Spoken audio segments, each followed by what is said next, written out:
La néo-industrialisation, ça vous parle ? C'est le terme qu'utilise Bruno Bonnell, secrétaire général pour l'investissement, pour qualifier la réindustrialisation post-Covid. Elle est plus innovante, elle est plus vertueuse, elle est au cœur de ce nouvel épisode. Bruno Bonnell nous parle du plan d'investissement France 2030. Et vous l'entendrez, c'est un peu le sélectionneur de l'équipe de France des meilleurs entrepreneurs. Son objectif, sélectionner les quelques 4000 Mbappé de l'entrepreneuriat français. Alors, qu'est-ce qu'il en est ? Eh bien, réponse dans Industrie du futur, un format proposé par Schneider Electric. Bonjour Bruno. Bonjour Laurent. Bruno Bonnell, vous êtes un serial entrepreneur de la tech, un homme politique et aujourd'hui secrétaire général pour l'investissement, à la tête du plan d'investissement France 2030. Alors, l'objectif, accroître l'attractivité et la souveraineté française dans des secteurs stratégiques. Bruno, pour vous, est-ce que la France pourrait devenir la Californie d'Europe ? J'ai dit ça dans ma jeunesse, la France, Californie de l'Europe, mais je vais aller au-delà de ça. Je pense que la France est un territoire d'inventeurs historique et un territoire d'innovateurs. Mais par contre, était un peu une belle endormie et pendant 50 ans, on s'est contenté d'être résigné. Le plan France 2030, c'est 54 milliards au service de l'innovation. Ouais. Et quand on voit qu'on a reçu plus de 10 000 projets. 10 000 projets. 10 000 projets. Qu'on en a soutenu à date 3 700. Okay. 1 sur 3 à peu près. Parce que c'est un plan d'excellence.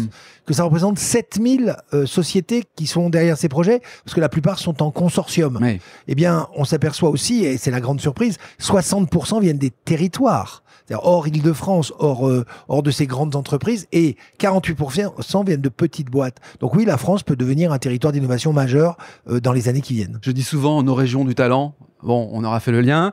On est ici donc au Global Industrie en 2024. Est-ce que l'industrie française, j'ai la réponse en la posant cette question, mais néanmoins vous allez pouvoir le développer. Est-ce que l'industrie française est stratégique dans le plan France 2030 ? On voit 3700 entreprises qui ont postulé, on pourrait dire ça comme ça.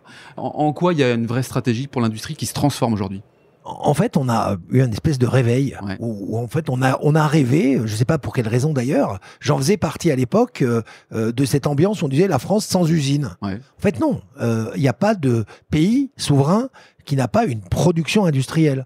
Donc la prise de conscience a été quelque chose, le soutien de l'État a été la deuxième chose, la gifle du Covid a été une prise de conscience violente qui fait que au lieu de une fois de plus dire c'est pas grave, on va faire comme avant, on a dit il faut retourner la table et ces investissements majeurs font que la France va redevenir une puissance industrielle. Mais moi j'aime pas le mot réindustrialisation, j'aime le mot néo-industrialisation pour une chose qui est très simple, c'est que c'est une industrie qui est vertueuse, qui change les process et surtout qui innove. J'ai l'habitude de dire, au lieu de faire toujours plus ou encore moins, faisons beaucoup mieux. Beaucoup mieux, oui, parce que vous le disiez, finalement, l'histoire de l'industrie en France, c'est aussi la désindustrialisation, la fin du textile dans les Hauts-de-France, par exemple, de la scierie, l'idée que la France est un simple pays de service. Alors, on pourrait se dire, finalement, comment soutenir le développement de l'industrie aujourd'hui et quelle place peut jouer, et surtout, elle doit jouer dans l'industrie de demain. Comment on se positionne là-dessus ? Est-ce que c'est franco-français ou ça va beaucoup plus loin ? Pour soutenir l'industrie, je pense que l'État a une prise de conscience et soutient cette industrie sous plein de manières, des crédits impôt recherche jusqu'à France 2030. Mais derrière, il faut un réveil des investisseurs privés. Il faut arrêter de croire que le monde se tient les rentabilités financières en 3 mois et uniquement sur le logiciel. Investir dans le matériel, dans le hardware est essentiel. C'est plus de risques, mais c'est plus de pérennité, plus de distance. Donc la tyrannie du court terme des investisseurs doit cesser. On doit commencer à réfléchir stratégie.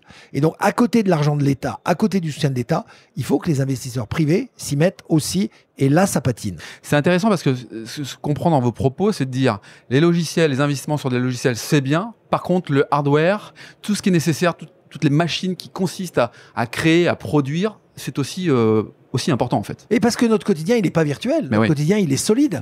Notre quotidien, c'est des voitures, c'est un chauffage, c'est une maison. Et tout ça doit être optimisé, doit être réfléchi dans un nouveau cadre qui est la limitation des ressources. Donc, les opportunités sont absolument extraordinaire. On est dans une nouvelle révolution industrielle. Or, si à l'époque de la révolution industrielle, à côté de l'État, qui donnait des concessions, qui donnait des marchés, il n'y avait pas eu les, ouvrez les guillemets, bourgeois de l'époque, qui mettaient des ronds dans les chemins de fer, dans les usines, dans les matériaux, on n'en serait pas là. Donc, je pense qu'il y a un espèce de grand réveil à faire auprès des investisseurs privés, de dire arrêtez de regarder le monde de façon résignée, les Chinois gagneront toujours, etc.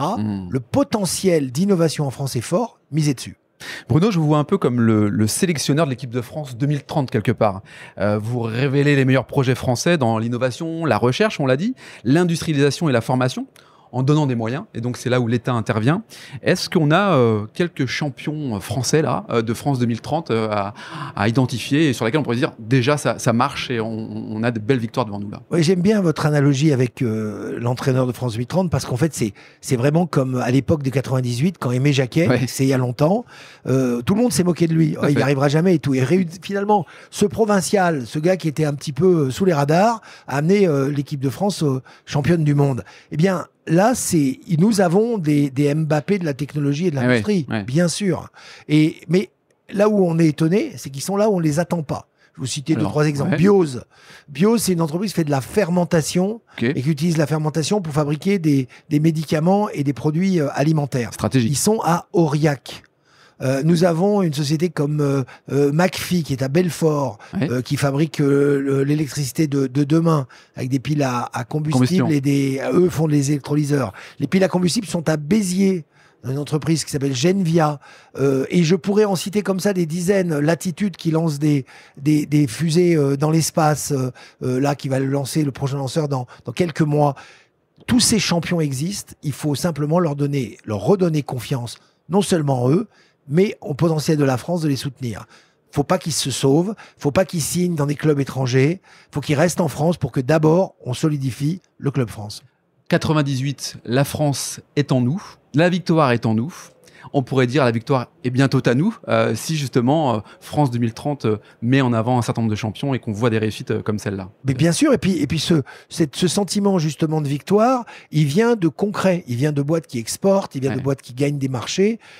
Ça prend un certain temps. Donc moi, quand je lis les médias qui nous disent vous en êtes où, vous en êtes où, vous en êtes où d'une façon un peu essoufflée, c'est comme si on disait au milieu d'un match, bon alors ils en sont où? Ben oui, on peut faire le commentaire en live, mais l'important c'est la fin du match. Ben, c'est à la fin du match qu'on verra si on gagne. Totalement. Alors, Bruno, Schneider Electric est un acteur incontournable de la transition digitale industrielle. Selon vous, quel est le rôle de Schneider Electric dans le plan France 2030 ? Schneider Electric a un rôle complexe et essentiel, sans flagornerie, parce que comme il s'intéresse à l'électricité d'une façon générique, sous toutes ses formes, qui est l'essence, au sens presque littéral du terme, de l'industrie de demain. En clair, c'est l'énergie de demain. On prévoit un doublement de la consommation énergétique en France, à la fois sur le plan professionnel et personnel, la mobilité électrique, le chauffage électrique, etc., etc. Je pense que c'est un acteur rouage absolument clé. Et comme il y a une perception aiguë de la nécessité de donner du sens à leur action, on voit bien aujourd'hui que petit à petit les usines 4.0, les usines vertueuses, la robotisation, la moins de pénibilité, la féminisation sont des préoccupations importantes. Donc oui, ils font partie de ce Club France. Parfois, il y a ceux qui jouent sur le terrain, il y a ceux qui sont déjà établis comme Schneider et puis qui encouragent les sociétés plus petites dans leurs innovations. Merci Bruno, merci d'être venu sur le salon Global Industrie et puis particulièrement ici au studio de podcast pour le podcast Industrie du futur, un format proposé par Schneider Electric. Merci à vous.